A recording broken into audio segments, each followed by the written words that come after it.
Hello friends, स्वागत है आपका अपने यूट्यूब चैनल IQ स्टडी में।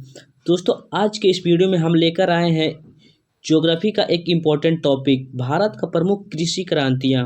दोस्तों, काफ़ी ज़्यादा इम्पॉर्टेंट टॉपिक है। इस टॉपिक से हर एक एग्जाम में क्वेश्चन पूछ लिए जाते हैं, तो वीडियो को लास्ट तक जरूर देखिएगा और वीडियो अगर अच्छा लगे तो इसे लाइक और शेयर जरूर कीजिएगा। तो चलिए शुरू करते हैं फर्स्ट क्वेश्चन से। फर्स्ट क्वेश्चन है हमारा, हरित क्रांति ग्रीन रेवोल्यूशन का संबंध किससे है। दोस्तों, काफ़ी ज़्यादा इम्पोर्टेंट क्वेश्चन है। इसका राइट आंसर है ऑप्शन नंबर बी, खाद्यान्न उत्पादन। दोस्तों, ग्रीन रेवोल्यूशन का संबंध खाद्यान्न उत्पादन से है। चलिए इंपॉर्टेंट पॉइंट को हम देख लेते हैं। दोस्तों, हरित क्रांति खाद्यान्न उत्पादन से संबंधित है। इसके कारण गेहूं और धान की पैदावार में अच्छी वृद्धि हुई थी। और दोस्तों, भारत में हरित क्रांति के जनक MS स्वामीनाथन हैं। और अगर आपसे क्वेश्चन पूछ लिया जाए विश्व में हरित क्रांति के पिता कौन है, तो दोस्तों इसका सही आंसर हो जाएगा नॉर्मन बोरलॉन्ग। तो आप लोग इन सभी पॉइंट को ध्यान में रखिएगा। अगला प्रश्न है, श्वेत क्रांति का संबंध किस क्षेत्र से है। दोस्तों, इसका सही आंसर हो जाएगा ऑप्शन नंबर ए, दुग्ध उत्पादन। दोस्तों, श्वेत क्रांति का संबंध दुग्ध उत्पादन से है। चलिए इंपॉर्टेंट पॉइंट को हम देख लेते हैं। दोस्तों, श्वेत क्रांति दुग्ध उत्पादन से संबंधित है। और दोस्तों, इसकी शुरुआत 1964-65 में हुई थी, जिसे आगे जाकर ऑपरेशन फ्लड भी कहा गया था। और दोस्तों, भारत में श्वेत क्रांति का जनक डॉक्टर वर्गीज कुरियन है, तो आप लोग इसे ध्यान में रखिएगा। अगला प्रश्न है, पीली क्रांति का संबंध किस क्षेत्र से है।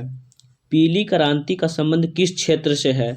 तो दोस्तों, इसका सही आंसर है ऑप्शन नंबर डी, खाद्य तेलों और तिलहनी फसलों के उत्पादन से। चलिए इंपॉर्टेंट पॉइंट को हम देख लेते हैं। दोस्तों, तिलहनी उन फसलों को कहते हैं जिससे वनस्पति तेल का उत्पादन होता है, जिसमें महत्वपूर्ण है तिल, सरसों, अरंडी, बिनौला, मूंगफली, सोयाबीन, सूरजमुखी। दोस्तों, भारत तिलहनी उत्पादन में आत्मनिर्भर बन गया है। वर्ष 2013-14 में 32.9 मिलियन टन तिलहन का उत्पादन हुआ था। चलिए अगला प्रश्न को हम देख लेते हैं। नीली क्रांति का संबंध किस क्षेत्र से है। नीली क्रांति यानी ब्लू रेवोल्यूशन का संबंध किस क्षेत्र से है। तो दोस्तों, इसका सही आंसर है ऑप्शन नंबर बी, मत्स्य उत्पादन। दोस्तों, नीली क्रांति का संबंध मत्स्य उत्पादन से है, जैसा कि आप फिगर में देख सकते हैं। चलिए हम इम्पोर्टेंट पॉइंट को देख लेते हैं। नीली क्रांति, दोस्तों नीली क्रांति मत्स्य उत्पादन में वृद्धि के लिए चलाई गई थी। वर्ष 2013-14 में भारत 95.8 मिलियन टन मछली का उत्पादन हुआ था। भारत विश्व में दूसरा सबसे बड़ा मछली उत्पादक देश बन गया है। और दोस्तों, भारत में नीली क्रांति के जनक अरुण कृष्णन हैं, तो आप लोग इसे ध्यान में रखिएगा। अगर आपसे क्वेश्चन पूछा जाए भारत में नीली क्रांति के जनक कौन थे, तो इसका राइट आंसर हो जाएगा अरुण कृष्णन। अगला प्रश्न है, गुलाबी क्रांति का संबंध किस क्षेत्र से है। गुलाबी क्रांति का संबंध किस क्षेत्र से है। तो दोस्तों, इसका सही आंसर है ऑप्शन नंबर सी, झींगा मछली उत्पादन। दोस्तों, ये है फिगर, ये ऐसा होता है झींगा मछली। चलिए हम इम्पोर्टेंट पॉइंट को देख लेते हैं। दोस्तों, गुलाबी क्रांति का संबंध प्याज और झींगा मछली के उत्पादन से संबंधित है। दोस्तों, भारत विश्व का सबसे बड़ा झींगा मछली उत्पादक देश बन गया है। और गुलाबी क्रांति का जनक दुर्गेश पटेल हैं, तो आप लोग इसे भी याद रखिएगा। अगला प्रश्न है, काली क्रांति ब्लैक रेवोल्यूशन का संबंध किस क्षेत्र से है। तो दोस्तों, इसका सही आंसर है ऑप्शन नंबर ए, पेट्रोलियम और खनिज तेल के उत्पादन से। चलिए इंपॉर्टेंट पॉइंट को हम देख लेते हैं। दोस्तों, काली क्रांति का संबंध पेट्रोलियम और खनिज तेलों के उत्पादन में बढ़ाने से है। दोस्तों, इसका संबंध कोयला उत्पादन से भी है, आप लोग इसे भी ध्यान में रखिएगा। अगर आपसे पूछ लिया जाए कोयला का उत्पादन किस क्रांति से संबंधित है, तो इसका सही आंसर हो जाएगा काली क्रांति। चलिए अगला प्रश्न को हम देख लेते हैं। धूसर क्रांति का संबंध किससे है। तो दोस्तों, इसका सही आंसर है ऑप्शन नंबर सी, उर्वरक उत्पादन। दोस्तों, उर्वरक उत्पादन से धूसर क्रांति संबंधित है। चलिए इंपॉर्टेंट पॉइंट को हम देख लेते हैं। दोस्तों, धूसर क्रांति का संबंध उर्वरक उत्पादन में वृद्धि से है। इसी क्रांति के कारण देश में 25.5 मिलियन टन उर्वरक का खपत हो रही है, तो आप लोग इसे ध्यान में रखिएगा। अगला प्रश्न है, रजत क्रांति सिल्वर रेवोल्यूशन का संबंध किस क्षेत्र से है। तो दोस्तों, इसका सही आंसर है ऑप्शन नंबर सी, अंडा उत्पादन, जैसा कि आप फिगर में देख सकते हैं। चलिए इसका इंपॉर्टेंट पॉइंट को हम देख लेते हैं।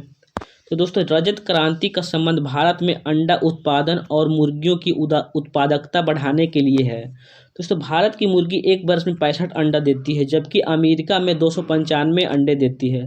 दोस्तों भारत में आंध्र प्रदेश सबसे बड़ा अंडा उत्पादक राज्य है, तो आप लोग इसे ध्यान में रखिएगा।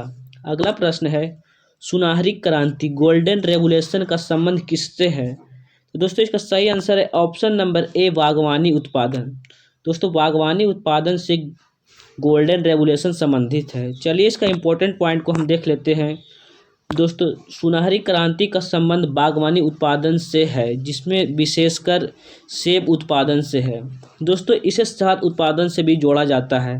भारत में बागवानी उत्पादन जीडीपी में 31% योगदान देता है। भारत सब्जी और फल उत्पादन में विश्व का दूसरा स्थान रखता है। अगला प्रश्न है, इंद्रधनुषी क्रांति रेनबो रेवोल्यूशन का संबंध किस क्षेत्र से है? दोस्तों इसका सही आंसर है ऑप्शन नंबर ए, नई कृषि नीति को लागू करने से। चलिए इसका इम्पोर्टेंट पॉइंट को हम देख लेते हैं। दोस्तों इंद्रधनुषी क्रांति में हरी, नीली, पीली, लाल, गुलाबी, भूरी, धूसर और सभी क्रांतियों को साथ लेकर चलने का लक्ष्य है। दोस्तों जुलाई 2000 में नई कृषि नीति लागू किया गया है, इसी को इंद्रधनुषी क्रांति कहा गया है। चलिए अगला प्रश्न को हम देख लेते हैं। सदाबहार क्रांति का संबंध किस क्षेत्र से है? दोस्तों इसका सही आंसर है ऑप्शन नंबर डी, मिट्टी को उन्नत बनाना। चलिए इसका इम्पोर्टेंट पॉइंट को हम देख लेते हैं। दोस्तों इसका उद्देश्य देश की मिट्टी को उन्नत बनाना है, किसानों को लोन दिलाना, रेन वाटर होस्टिंग एवं कृषि शोध को बढ़ाना है।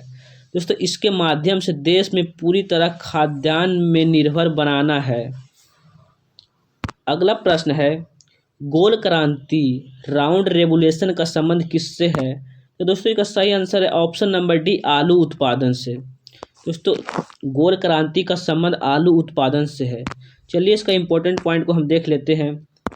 दोस्तों गोल क्रांति का संबंध देश में आलू उत्पादन को बढ़ाना है। दोस्तों भारत चीन के बाद विश्व का दूसरा सबसे बड़ा आलू उत्पादक देश है।